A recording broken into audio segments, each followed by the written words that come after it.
I bought an abandoned farmhouse at auction for $200. While I was tearing up the kitchen floor, I found a trapdoor hidden under the linoleum. Below it was a hand-dug cellar, and inside that cellar was $4.3 million in cash, stacked in feed sacks.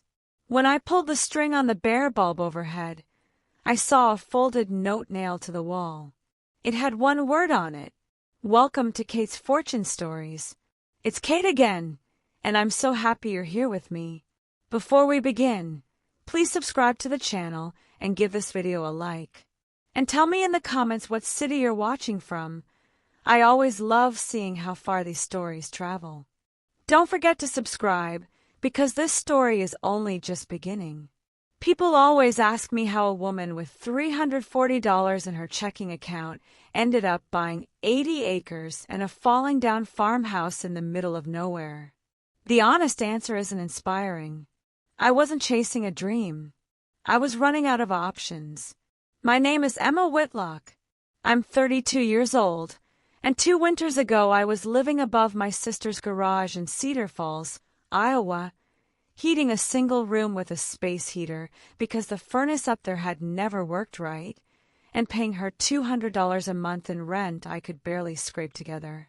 I'd spent 7 years building a small event planning company with a woman I trusted completely, my former college suite mate, Claire Donahue. We did weddings, mostly some corporate retreats. We were good. People requested us by name. Then, in the space of about 6 weeks, Claire quietly filed the paperwork to dissolve our partnership, kept every client contract that had her signature as the primary contact, and opened a new studio under her own name 2 miles from our old office. She'd had a lawyer draw up the exit terms a month before she told me anything was wrong. I found out we were finished when a vendor called to confirm details for a wedding I didn't know I'd been dropped from. I didn't have the money to fight her in court, and even if I had, the contracts were airtight. She'd made sure of that. My mother wanted me to come home to Waterloo and get something stable, her words, meaning a desk job with health insurance and no risk in it. My brother sent me listings for warehouse logistics coordinator positions, like a man dropping hints into a well, 3 or 4 a week, always with some version of the same one-line message. Just something to think about. I told them both I was fine. I was not fine. I was eating rice and canned beans and telling myself it was temporary, the way you tell yourself a lot of things when you're too proud to say the word broke out loud. I found the county tax auction the way most people my age find anything at 2 in the morning, by accident, scrolling, unable to sleep because my brain wouldn't stop doing math it couldn't solve. Counties auction off properties when the back taxes go unpaid long enough that nobody's coming to save them. Most of what gets listed is garbage, flooded lots, condemned duplexes, land nobody wants because the soil's contaminated or the access road doesn't legally exist. But once in a while there's something else. Something nobody bid on because the story attached to it scared people off. The Denning place, out past the county line near Millbrook, was one of those. 80 acres of overgrown cropland, a leaning hay barn, a grain silo rusted through at the seams, and a 2-story farmhouse built in 1908 that hadn't had a living soul inside it since 2018, when its owner, an old man named Walter Denning, had died in his sleep with no will on file and no relatives the county could locate. 2 years of unpaid taxes had piled up before anyone even noticed he was gone. The county had been trying to unload the property ever since. Minimum bid, $200. On the morning of the auction, in a folding chair in a courthouse basement that smelled like old carpet and burnt coffee, I was the only person who raised a hand. I drove out that same afternoon before I could talk myself out of it. It was late October, and the cottonwoods along the gravel drive had gone the color of rust, dropping leaves across a yard that hadn't been mowed in years. The house itself looked like it had given up. The porch sagged on one side where a support post had rotted through at the base. Half the second-floor windows were either broken or boarded. Somebody, at some point, had tried to burn a pile of debris too close to the foundation and scorched the clapboard black along one whole corner.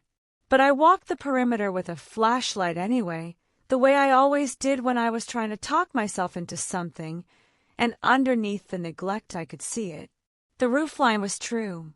The foundation, where I could get at it, was dry fieldstone with no visible cracking. The floor joists in the crawlspace, when I got down on my knees in the cold dirt to check, were solid oak, untouched by rot. Somebody had built this place to last, 100 and some years ago, and it had mostly kept its promise despite everyone forgetting about it. I remember thinking, kneeling there in the dirt with my flashlight beam catching cobwebs overhead, that the house reminded me a little of myself, neglected, written off by everyone who'd looked at it recently, but still structurally sound underneath all of that. I had done enough work through the event business. We'd handled venue restorations more than once, old barns and heritage buildings people wanted rustic chic for their weddings, that I understood structural bones well enough to know good ones from bad ones. I knew the difference between a house that needed money and a house that needed a miracle, and standing there in the failing light, I was fairly sure the Denning place only needed the first one. I stood in that dead yard as the light went orange and then gray, and I made the decision the way I make most big decisions in my life, which is quietly, all at once, and with no one there to talk me out of it. I would live in it while I fixed it. I would sell it when it was finished, take whatever profit I could carve out, and finally stop apologizing for existing above my sister's garage. It was a plan with a beginning, a middle, and an end, and for the first time in almost 2 years I could see all 3 parts of it clearly. I had no idea, standing there, how wrong that plan was about to go, in ways that had nothing to do with construction. The first month was exactly the kind of miserable I expected. I hauled 2 truckloads of debris out of the house before I could even begin thinking about renovation. Old furniture gnawed through by mice, a refrigerator that had been sitting closed and unplugged since 2018, which is an experience I do not recommend to anyone. I pried up warped linoleum in the kitchen to get down to what I assumed was subfloor. I gutted the upstairs bathroom down to the studs and found the plumbing so corroded I had to replace it entirely. I slept in a sleeping bag on an air mattress with a space heater running, same as I had above my sister's garage, except now the walls around me were mine. It was during the 3rd week, working on that kitchen floor, that things started to feel wrong in a way I couldn't immediately explain. The linoleum came up in long, brittle strips, and underneath it was old pine flooring, wide plank, the kind that was standard in farmhouses of that era.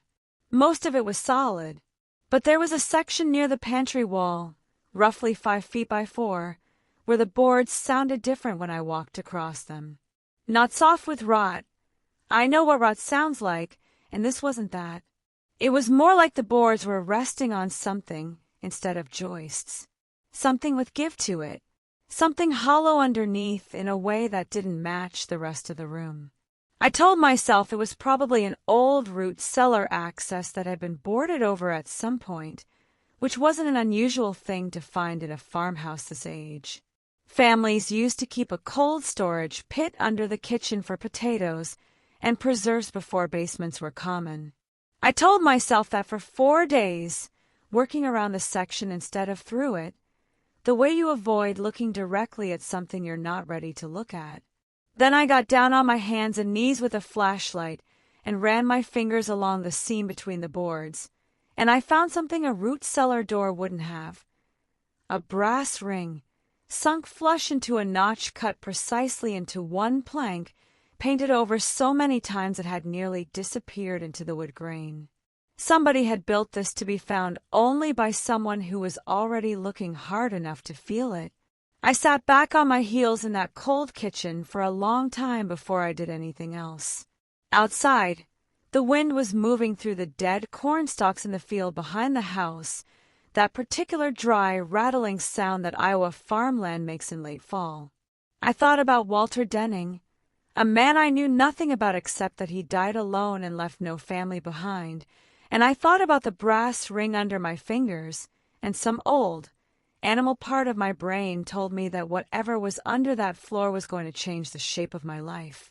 Part of me genuinely did not want to know. That's the honest version of it. Something in my gut understood. The way a gut understands things before the rest of you catches up. That whatever was down there wasn't going to let me go back to the ordinary, tired version of my life I'd been living an hour earlier. I believed it. I got the pry bar anyway. The trapdoor came up stiff, hinges seized with 80 years of dust, but it came up. Below it wasn't a root cellar at all. It was a narrow stone stairway, hand-cut, leading down into a dugout space maybe 10 feet by 8, with a dirt floor tamped hard as concrete and a single bare bulb wired to a switch just inside the opening. I flipped the switch, not expecting anything, and the bulb came on, which told me two things immediately. Someone had wired this into the house's electrical system on purpose, and whatever generator or circuit had been feeding it had somehow survived 2 years of an empty house. The light was weak and yellow, but it was enough to see what was down there. Stacked against the far wall, on wooden pallets to keep them off the dirt, were feed sacks, the heavy burlap kind, the kind you'd see stacked in any grain barn in the county, sewn shut at the top with the same wax thread a farmer would use to mend harness leather. There were 9 of them. I didn't touch them that first night. I sat on the 3rd stone step with my heart going so hard I could feel it in my teeth, and I stared at those sacks for what felt like an hour but was probably closer to 10 minutes. When I finally made myself stand, made myself walk over and untie the top of the nearest one, I understood immediately what I was looking at, even though understanding it didn't make it feel real. Cash. Banded stacks of it, packed tight, sack after sack after sack. It was on my way back up the stone steps, my legs unsteady in a way that had nothing to do with the climb, that I saw the note. It had been nailed, not taped, nailed, with an actual carpentry nail, to a support beam beside the trapdoor opening, folded into quarters and gone soft and pliable with age and damp. My hands were shaking badly enough that it took me 2 tries to unfold it without tearing the paper. There was no name on it, no date, just 3 words, written in a hand that pressed hard enough into the paper that I could feel the letters on the back side. They will come. I didn't run. I want to say that plainly, because in the weeks that followed I would ask myself constantly why I hadn't, and the answer I kept landing on was always the same. Running requires knowing what you're running from, and standing in that kitchen with a note nailed to a beam and 9 sacks of cash under my floor, I didn't know anything yet. I knew a dead man's warning and a fortune I hadn't asked for, and a house I had legally purchased for $200. Running felt like giving up something I hadn't even had the chance to understand. But I didn't sleep that night. I lowered the trapdoor back into place, dragged the kitchen table over it, and sat up until dawn with a cup of coffee going cold in front of me, watching the window turn from black to the flat gray of a Midwest morning, trying to decide what a person is supposed to do with a discovery like that. What I knew about Walter Denning by sunrise the next day amounted to almost nothing, and that gap in my knowledge felt suddenly urgent in a way it hadn't the week before. He died in 2019, actually 2018, the county paperwork had said, and I'd misremembered it in my exhaustion, which told me how rattled I actually was. He'd farmed the land alone for at least the final 2 decades of his life. No wife on record, no children the county could find, no next of kin who'd stepped forward to claim so much as a photo album. That was the entire sum of what I possessed about the man whose secret I'd just pulled up through his kitchen floor. I drove into Millbrook that morning, population maybe 1,100, and went straight to the public library instead of the county courthouse because I wasn't ready to make anything official yet. I needed to understand what I was standing in the middle of before I told a single soul in an official capacity that it existed. The librarian, a soft-spoken older man named Harold Beeks, pulled the microfilm archive of the Millbrook Sentinel for me without asking a single question about why a stranger wanted 15 years of a small farm town's back issues, which I was grateful for more than I let on. It took most of the day, but I found him eventually. Walter Denning, mentioned twice in 15 years of local news. Once in 2002, in a brief item about a zoning variance granted for a grain storage operation registered under a company called Denning Agricultural Holdings, co-signed by a man named Ronald Pratt. And once in 2016, in an obituary for that same Ronald Pratt, described as a longtime Millbrook grain dealer and, in the obituary's careful phrasing, a close business associate of local farmer Walter Denning for over 2 decades. Ronald Pratt was survived by one son, Curtis Pratt. I wrote both names down and drove home in the dark with a knot in my stomach that didn't loosen the whole way. The house looked different pulling up that night, not menacing exactly, but expectant. The way a person looks when they're holding something back, and you can tell just from their posture that they are. I sat in the truck in the driveway for a good 10 minutes before I made myself go inside, the headlights cutting across that dark porch, and I remember thinking, with total clarity, that whatever this turned out to be, there was no version of my old life left to go back to. That door had already closed somewhere behind me, quietly, without my noticing exactly when. The next day I counted the money. It took the better part of 8 hours, working carefully, in a way I only work when I'm frightened enough that precision feels like the only form of control left available to me. I emptied each sack onto the dining room table, sorted the bands by denomination, and counted every stack twice because I didn't trust my own hands the first time through. When I finally finished, past midnight, the number sitting in front of me on that scarred farmhouse table was $4,300,000. I sat with that number for a long time. $4,300,000, hidden in a hand-dug cellar under a kitchen floor in a farmhouse I had bought for $200 from a dead man with no family, in a county that had absolutely no idea what it had been sitting on top of for 2 years. Legally, I understood even in my exhausted, overwhelmed state that this was murky ground. The property was unambiguously mine. What was underneath the property was a much harder question, and the answer depended entirely on where that money had come from and whether anyone alive still had a legitimate claim to it. The note said they will come, which meant somebody besides Walter Denning had known this cellar existed, which meant somebody, somewhere, had a reason to expect this money would eventually surface, and a reason to want it back. I needed a lawyer, and it needed to be someone with no ties to Millbrook or to Ronald Pratt or to anyone connected to that name, because I had no idea yet who I could trust in this county, and I wasn't willing to guess wrong. I gave myself 3 days to gather information quietly before I made a single move that couldn't be undone.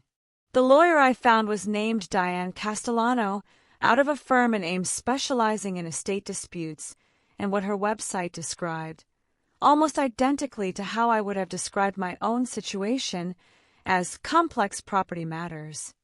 I called her from my truck in the library parking lot because some paranoid corner of my brain had started to feel like the farmhouse walls themselves might be listening. I told her everything: the trapdoor, the cellar, the money, the note.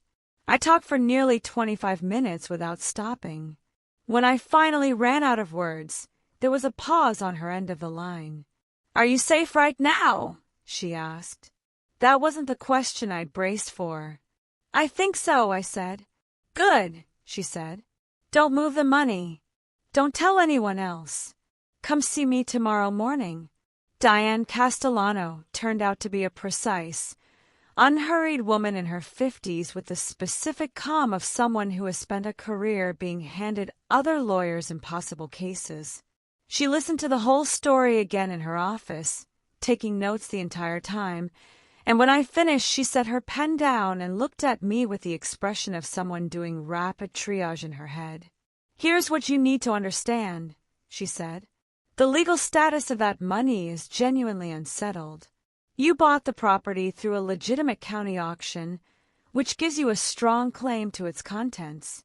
But if that money came from something illegal, the state can make a claim, and so could any victims of whatever generated it. If it was simply saved, hoarded, even, but earned honestly, it's almost certainly yours. The difference matters enormously, and right now we don't know which one we're dealing with." She advised me to file a formal report with the sheriff's office that same day, not because the law strictly required it in this exact circumstance, but because an official, time-stamped record of the discovery was the single strongest form of protection available to me. "If anyone ever claims you found this and hid it," she said, "you want proof you went straight to the authorities the moment you had a plan." She also told me, gently but plainly, that I should expect this to take months rather than weeks, that money this size never resolved quickly, and that the best thing I could do for myself was to keep working on the house in the meantime instead of putting my whole life on hold waiting for a phone call. I appreciated that she said it. It gave me something to hold on to besides fear. I filed the report that afternoon at the county sheriff's substation in Millbrook, a low brick building with 2 patrol cars parked out front and a receptionist who looked like she hadn't had anything more exciting happen at that desk in years. The young deputy, who took my initial statement, clearly had no framework for what I was describing, and after a few minutes of scribbling, he excused himself to make a phone call. Within the hour, I was sitting across from Sheriff Tom Wexler, a broad, unhurried man in his late 50s with the kind of measured attention that made me feel, for the first time in days, like someone competent was finally in the room with me. He took it seriously, in a way that made me realize how badly I'd needed someone in a position of authority to simply believe me without hesitation. He sent a deputy back out to the farmhouse with me that same afternoon, documented the cellar, photographed the sacks, logged serial numbers on a sample of the bills. And then, standing at the bottom of those stone steps with his flashlight sweeping across the dirt floor, he said something that dropped straight through me. "You know what's interesting," he said. "We had a call about this address back in 2019. Anonymous tip said there was a substantial amount of cash somewhere on the property. We sent someone out, did a walkthrough, didn't find anything, closed it as unfounded." He paused, frowning at the sacks. "Looks like whoever came out that day just wasn't looking hard enough. Someone had called in a tip in 2019, a year after Walter Denning died, which meant someone besides Denning had known the money existed, had wanted it found or seized or removed from wherever he'd hidden it, and that attempt had failed. Who would do that? I drove home that night with the windows cracked despite the cold, needing the air on my face to keep my thoughts from spiraling. I was still parked in the driveway, engine ticking as it cooled, when my phone lit up with a text from a number I didn't recognize. Asterisk, we know what you found under that house. Walk away from it. Asterisk, I read it twice, then a third time, my thumb hovering over the screen like the words might rearrange themselves into something less frightening if I waited long enough. They didn't. I photographed the screen, forwarded it immediately to Diane, and called Sheriff Wexler before I'd even gotten out of the truck, my voice coming out steadier than I felt, which surprised me at the time and still does a little now. Diane called back the next morning with news of her own. She had a contact at the county recorder's office and had pulled the full history on Denning Agricultural Holdings. The company had been registered in 2002 with 2 names on the founding paperwork, Walter Denning and Ronald Pratt. Ronald's son, Curtis Pratt, was now a commercial agribusiness developer based 2 counties over with a reputation, according to Diane's quiet digging, for aggressive land acquisitions, and a pattern of shell companies opened and dissolved with a frequency that suggested someone very comfortable operating in the gray spaces of property law. Diane moved fast once we had his name. She filed an emergency motion to place the money under court-supervised custody pending resolution of ownership, and she flagged the threatening text for the county prosecutor's office at the same time. The prosecutor's office, it turned out, was very interested. The message had come from a burner number, which told us something important about the person who'd sent it. This wasn't a moment of panic. This was someone with a plan already in place, ready to deploy the moment the money resurfaced. I stayed away from the farmhouse for the better part of a week on Diane's advice, holed up in a motel off the interstate outside Ames instead, doing nothing braver than eating gas station sandwiches and jumping every time a car door slammed in the parking lot. I wasn't being reckless. I was scared, and I was trying very hard to be careful about it. Curtis Pratt called me directly 4 days later. Unknown number, same careful, unhurried voice you'd expect from a man who negotiates land deals for a living. "Ms. Whitlock," he said, "I think it's time we talked." I said nothing. "That money belonged in part to my father," he continued. "There was an arrangement between him and Walter, a private understanding. I'm not asking for anything that isn't rightfully mine. I'm asking you to be reasonable about this." "Talk to my attorney," I said and hung up. I'd been recording every call since the text message on Diane's instruction, and I forwarded the audio to her within the minute. Diane's read on the call was immediate. "He has no legal instrument he can bring into a courtroom without exposing something he doesn't want exposed," she told me over the phone that night. "Which means he's going to try other channels. Stay sharp." I sat on the edge of the motel bed after we hung up and let myself shake for exactly 5 minutes, a rule I'd started giving myself somewhere in the middle of all this.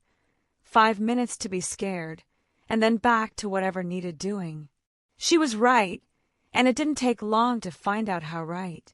3 days after that call, I drove back out to the farmhouse to collect some tools I needed and found the back door standing open, the frame splintered where it had been forced. Nothing appeared to be taken. The money was already under court custody by then, moved out of that cellar entirely, but someone had gone through my things. My renovation notes, my file box of property paperwork, drawers I hadn't touched in weeks. They'd been looking for something specific, and it didn't take much thinking to guess what. I stood in that ransacked mudroom for a long time before I called anyone, looking at drawers pulled halfway out and papers scattered across the floor in a pattern too deliberate to be random. Whoever had done this hadn't been searching for cash. The cash was already gone, moved to the courthouse weeks earlier, and any reasonable person casing this house would have known that. They'd been searching for paper. For proof. Whatever arrangement Curtis Pratt claimed had existed between his father and Walter Denning, he needed proof of it, or needed to know whether I already had proof that would either support his claim or blow it apart entirely. I didn't have anything like that, not yet, but now I knew, with total certainty, that I needed to go looking for it myself before he found a way to get to it first, and that whatever it was still out there somewhere on this property, waiting for whichever one of us found it first. I gave myself the 3 days I'd promised myself I would whenever things got hard. I stayed at the motel. I called my sister and let her talk to me about nothing in particular. Her kids, a leaking dishwasher, ordinary noise that reminded me the rest of the world was still turning normally somewhere. I slept in long, dreamless stretches that felt like my body finally cashing a check it had been owed for weeks. When the 3 days ended, I went back to work because work was the one thing that had ever reliably organized my thinking. Curtis Pratt went quiet after the break-in. No more calls, no more texts, no more silver sedans in places they had no business being. Diane warned me not to mistake that silence for retreat. A man like that, she said, advised by whatever lawyer he was using, would pull back and reassess rather than keep pushing after a failed attempt, which meant he was almost certainly still watching, still calculating his next move, just doing it more carefully and more quietly than before. I used the quiet to search the property the way I hadn't yet let myself, methodically, room by room, and then building by building, because a man careful enough to dig a cellar under his own kitchen floor was not a man who would leave a critical document lying in an obvious drawer. I pulled up floorboards in the upstairs bedrooms. I checked behind the fuse panel in the mudroom. I spent an entire freezing afternoon in the root cellar under the actual, non-secret cellar stairs, finding nothing but jars of 40-year-old preserves gone black with age.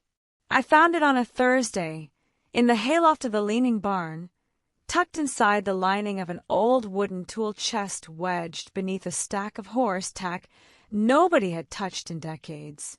4 handwritten pages, dated 2002, signed at the bottom by both Walter Denning and Ronald Pratt. It was a partnership agreement, and once I got past the formal language, its actual purpose became unmistakable. The two men had run what the document itself carefully called a grain settlement service, a phrase that, once I understood what it actually described, was a euphemism for laundering cash generated by unreported transactions through a rotation of agricultural shell entities, of which Denning Agricultural Holdings was one link in a much longer chain. The agreement laid out a 60-40 split favoring Denning, and it contained one clause that mattered more than any other.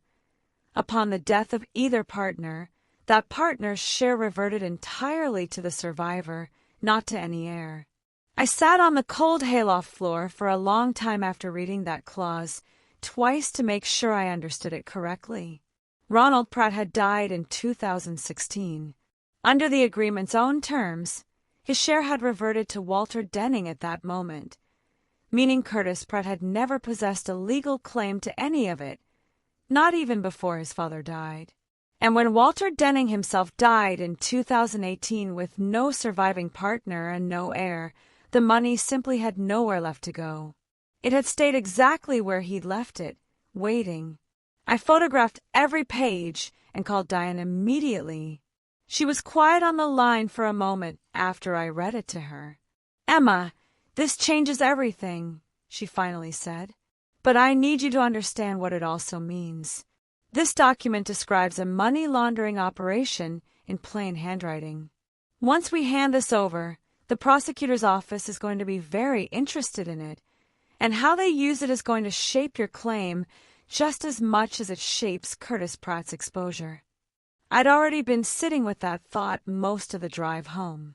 "There's a path here," Diane said carefully, "where you cooperate fully with whatever investigation this opens, and in exchange your claim to the money, as the good faith purchaser of the property, gets treated far more sympathetically by the court. It isn't a guarantee, but it's real, and it's the strongest position available to you." 2 days later, I sat across a conference table from an assistant district attorney named Monica Reyes, a sharp, unhurried woman who asked better questions in 40 minutes than I'd been asked by anyone in the entire ordeal so far. I handed over the partnership agreement, the photographs from the cellar, the recording of Curtis Pratt's call, and documentation of the break-in. She thanked me, told me she'd be in touch, and walked me out into a gray afternoon that felt, for the first time in weeks, like it might eventually clear. That night I called my college friend Nora, one of the only people I'd told even a partial version of the truth to during the whole thing, and told her I needed dinner with someone who actually knew my face and not just my voice on the phone. She drove up from Des Moines without hesitation, and we sat in a diner booth for 3 hours while I told her everything, start to finish. Not because I needed advice, I had Diane for that, but because I needed one person outside the legal machinery to look at me and confirm I was still, underneath all of it, still myself. "You are the single most stubborn person I have ever known," she told me, and I laughed for what felt like the first time in a month. It felt like coming up for air after holding my breath far too long. They came to the farmhouse on a Saturday morning. I'd moved back in 2 weeks earlier, once Diane confirmed the court custody order on the money was solid, and there was no remaining reason for me to stay away. Life had, in its stubborn, ordinary way, kept moving forward alongside everything else. I was still sanding baseboards, still deciding on cabinet hardware, still arguing with myself over paint colors for the upstairs hallway, because a person can only hold so much dread in her chest before the small, boring decisions start to feel like the only stable ground left. I was on my knees in the front room, refinishing the original oak floor when I heard tires on the gravel drive, and something in my stomach dropped before I'd even looked up to see who it was. Through the window I recognized him immediately from the photo Diane had shown me. Curtis Pratt, tall, expensively dressed for a farm visit, standing beside a woman I didn't recognize, somewhere in her 60s, holding herself with the rigid posture of someone who had rehearsed whatever she was about to say. I opened the door but didn't invite them past the threshold. "Miss Whitlock," Curtis said. "I apologize for arriving unannounced. This is my aunt, Vivian Pratt.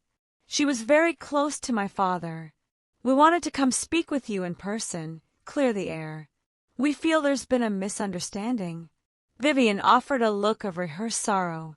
"My brother would be heartbroken to see this become so adversarial," she said. "He and Walter were partners for years. Friends, really." I said nothing. Silence, I'd learned by then, carried more weight in conversations like this than anything I could say back. Curtis kept going, his voice pitched to sound reasonable. "My father put decades of work into that partnership. A significant portion of what's in that cellar exists because of his effort. Legally, I understand the situation is complicated." He spread his hands. "But morally, surely you can see the fair thing here is some kind of arrangement." There it was, morally the word people reach for the moment legally has stopped being useful to them. "We're not asking for everything," Vivian added, stepping forward with the air of someone offering a great concession. "A third, that's all. A quiet, private settlement. No more court proceedings, no more stress for anyone. You keep the house, you keep the majority. Everyone moves forward." I looked at them both for a long moment before I answered. "Do you know what I find genuinely interesting?" I said, my voice steadier than I expected it to be. "Is that you're standing on my porch offering me a private settlement the same week your attorney filed a motion to have the partnership agreement excluded from evidence entirely." Curtis's composure flickered, just barely. "Those are separate matters," he said. "They're not," I said. "If you actually believed you had a moral claim here, you'd be making it in a courtroom. You're on my porch because you've already been told you can't win there." Vivian's expression curdled fast. "You're making a mistake," she said. "Curtis has friends in this county who've known this family for decades. You are a stranger here, and strangers who make enemies of the wrong people tend to regret it." "Vivian," Curtis said sharply, but the mask had already slipped, and all three of us knew it. "I think you should leave," I said. Curtis studied me for a moment with an expression underneath his anger that I recognized instantly. Something colder, something calculating, the look of a man doing arithmetic on his own losses in real time. Then he nodded once, and they walked back to their car and drove off down the gravel drive, the dust from their tires hanging in the air long after the sound of the engine had faded past the tree line. I stood in the doorway a long time after the dust from their tires had settled. My hands were steady. My heart was not. I'd expected some version of this visit, the relative brought along for sympathy, the modest-sounding ask designed to feel reasonable. What I hadn't expected was how transparent the entire performance would feel once it was actually happening in front of me, or how clearly I could see the machinery running underneath it. Vivian's final line stayed with me longer than anything else either of them had said. Strangers who make enemies of the wrong people tend to regret it. It wasn't a threat you could take to a judge on its own. Not really, but it had landed exactly the way it was meant to land, and I stood in my own front hallway for a good 5 minutes afterward, just breathing, reminding myself that fear and good judgment weren't the same thing, and that I still had the second one, even with the first one running loud in my chest. I called Diane and relayed the whole conversation, including Vivian's parting line about strangers and enemies. To my surprise, Diane sounded almost pleased. "That's very good for us," she said. When I told her it hadn't felt good, she explained. "An implicit threat delivered on your own porch, on top of everything already documented, tells a prosecutor this isn't a grieving family pursuing a legitimate claim through the wrong channel. It's a family applying pressure to someone standing between them and money they know they can't win in court." The weeks that followed went quiet in the way Diane had warned me they might. No calls, no more visits, nothing but the ordinary rhythm of renovation work and waiting. A hearing was eventually scheduled for early December, by which point the prosecutor's office had been investigating for 6 weeks, and, in Monica Reyes's careful phrasing over the phone, the investigation had been productive. I wouldn't understand exactly how productive until I was sitting in that courtroom myself. I wore the one blazer I owned that didn't have paint on it, sitting in a courtroom that smelled like every county building in that part of Iowa smells, old radiators and floor wax. I remember being surprised at how calm I felt, walking in that morning. Not the performed kind of calm you put on for other people, but the real thing, the specific steadiness that comes only after you've done every single thing within your power, and there's genuinely nothing left to do but sit and watch it unfold. Curtis Pratt sat across the aisle beside his attorney, composed, dressed impeccably, wearing the specific expression of a man who has convinced himself he is the wronged party and is patiently waiting for everyone else to catch up. Monica Reyes walked the judge methodically through the entire timeline, the auction purchase, the discovery, the formal report, the threatening text, the break-in, the recovery of the partnership agreement, the porch confrontation with Curtis and his aunt. Then she introduced something I hadn't been told to expect. A witness, a retired grain elevator operator named Earl Whitmore, 74 years old, testifying under a limited immunity agreement about his first-hand involvement, decades earlier, in the cash operation run by Walter Denning and Ronald Pratt. Earl described the mechanics in plain, unhurried language, the way a man describes work he did a long time ago and has thought about often since, how payments moved, who managed which accounts, which names he dealt with directly across all those years standing behind a grain elevator counter watching more cash pass through his hands than a small-town operation like his had any honest reason to see. He named Ronald Pratt as his primary point of contact for over a decade. And then he named the attorney who had drawn up the shell company paperwork years earlier, a man who, it turned out, was the same attorney currently sitting at the defense table, currently representing Curtis Pratt in this very courtroom. The lawyer went very still. Curtis leaned over and murmured something to him, and the lawyer shook his head, barely perceptibly. Monica wasn't finished. "Your Honor," she continued, "the state would also like to note that a second witness, under a separate immunity agreement, has corroborated this testimony and additionally provided documentation showing that Curtis Pratt was personally aware of the nature of this operation as early as 2015 and received a direct distribution from it that same year in the amount of $94,000.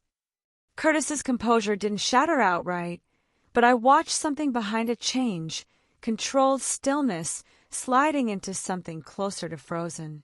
The judge addressed his attorney directly, Noting the apparent conflict of interest in representing a client tied to entities the attorney himself had once helped structure, and directed that it be referred to the State Bar's Ethics Committee. His attorney withdrew from the case within the week. The months that followed moved with the slow, relentless mechanics of the legal system. Curtis retained new counsel, an attorney from Des Moines who came in aggressive and, according to Diane, spent a significant amount of that aggression quietly probing for a plea deal once the $94,000 distribution and Earl Whitmore's testimony proved impossible to argue around.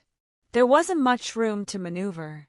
Curtis Pratt was charged with witness intimidation and with criminal receipt of proceeds from an illegal enterprise. In February, he pleaded guilty to the receipt charge. He was fined $180,000 and given 18 months of supervised release.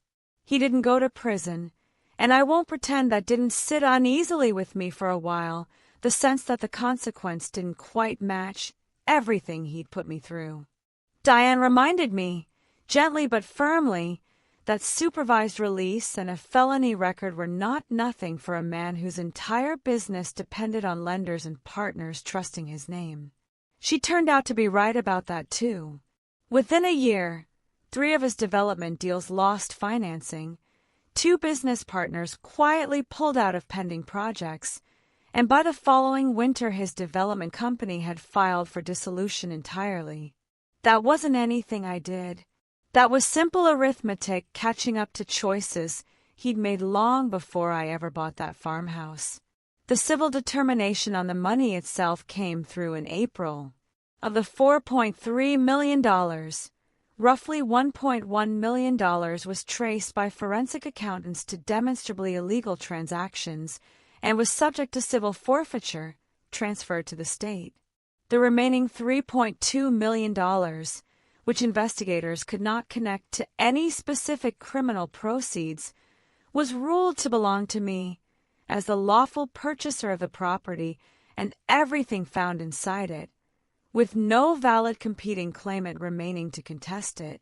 I had to have Diane read the ruling out loud to me over the phone before it fully registered, and even then I made her repeat the final number twice. I read that ruling 3 times before it felt real. I called Diane from the parking lot outside the courthouse and said something completely incoherent, and she laughed, told me I'd earned every bit of it. I sat in my truck for a long while after we hung up, watching the light move through the courthouse maples, thinking about the note nailed to that beam in the cellar. They will come. Walter Denning had known, somehow, in whatever way a man knows the depths of his own choices eventually surface. He'd left a warning behind for whoever found what he couldn't bring himself to give up while he was alive. I hadn't run from it, but I hadn't let the fear make my decisions for me either. I finished the farmhouse the following autumn, almost exactly a year to the week after I first knelt on that kitchen floor and felt something give beneath my hand that shouldn't have. I'd meant to sell it, the way I told myself I would from the very beginning. Fix it, flip it, move on with whatever money it could bring in. But somewhere over that year, working through every room with my own hands, it had stopped being a project and become something else entirely. Mine, in a way that had nothing to do with the deed. The kitchen floor is oak now, refinished and honey-colored, with no visible seam where the trapdoor used to be. I filled the cellar itself in with gravel and poured a concrete cap over it, not because I had to, but because I wanted the ground under that room to be simple again, ordinary, done with holding secrets. I kept one of the burlap feed sacks, cleaned and folded, in a cedar chest upstairs, not for any sentimental reason I can fully explain, just as a reminder that I got through something I never expected to survive. With the settlement, I did what I'd been dreaming about doing for longer than I let myself admit. I started a new business, Whitlock Restorations, focused on renovating exactly the kind of forgotten rural properties nobody else wanted to touch. No partners, no fine print, no name on the paperwork but mine. Within the first year, I had 3 projects.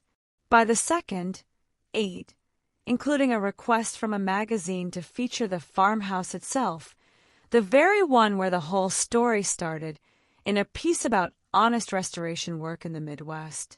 It was the first press I'd ever gotten, and it felt like something earned rather than borrowed. I paid off my mother's house in Waterloo, something I'd wanted to do for a decade and had never once had the means to attempt. She cried on the phone when I told her. I did too, standing in that empty farmhouse kitchen with the phone pressed to my ear, looking out at fields that were, for once, entirely mine to worry about. My brother stopped sending me warehouse job listings. My sister told everyone at Thanksgiving that she'd never doubted me for a second, and I let her have that, even though we both knew better. I think about Claire sometimes, my old business partner, the one who dissolved everything out from under me without a word of warning. Not with the raw anger I carried the first year, but with something closer to distant curiosity. Her new studio is still running, from what I can tell online.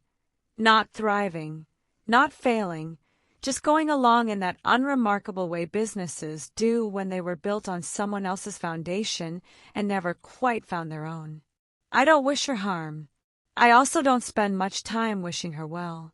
She's a closed chapter one occasionally remember exists, filed somewhere I don't visit often. Curtis Pratt sold what remained of his holdings and left the county entirely within the year. I don't know where he ended up, and I've made a conscious decision not to look. Vivian Pratt was interviewed by investigators about the threat made on my porch, but was never formally charged. What she said wasn't quite prosecutable as a standalone act, though it's permanently part of the record now.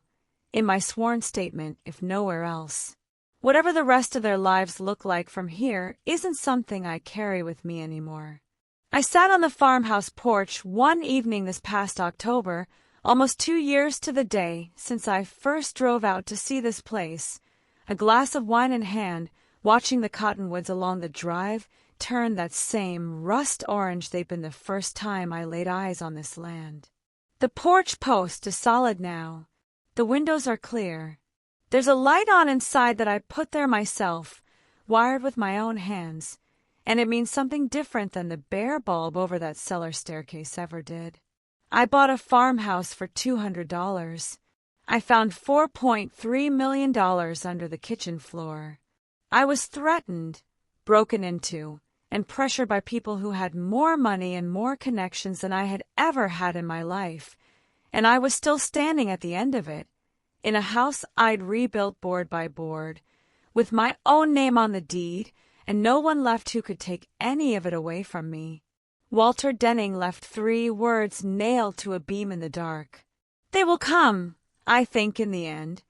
He meant it as more than just a warning about the people chasing that money. I think he meant, in whatever way a dying man can leave a message for a stranger he'll never meet, don't let this trap you the way it trapped me. I didn't run, but I didn't let the fear decide anything for me either. I documented everything, trusted the right people, and took it one careful step at a time. That's really the whole lesson, if there is one. Not bravery, exactly. Just stubborn, methodical refusal to be pushed around by people who assumed I wouldn't fight back. So tell me, what would you have done? A fortune under your own floor. A note warning you they'd come. A stranger on your porch asking for a third of what was legally yours. Would you have run? Or would you have stayed and fought for it? Tell me in the comments below. I read every single one. And if this story kept you here until the very end, you know what to do. Subscribe to Kate's Fortune Stories, because there's always another one waiting. Thank you so much for listening.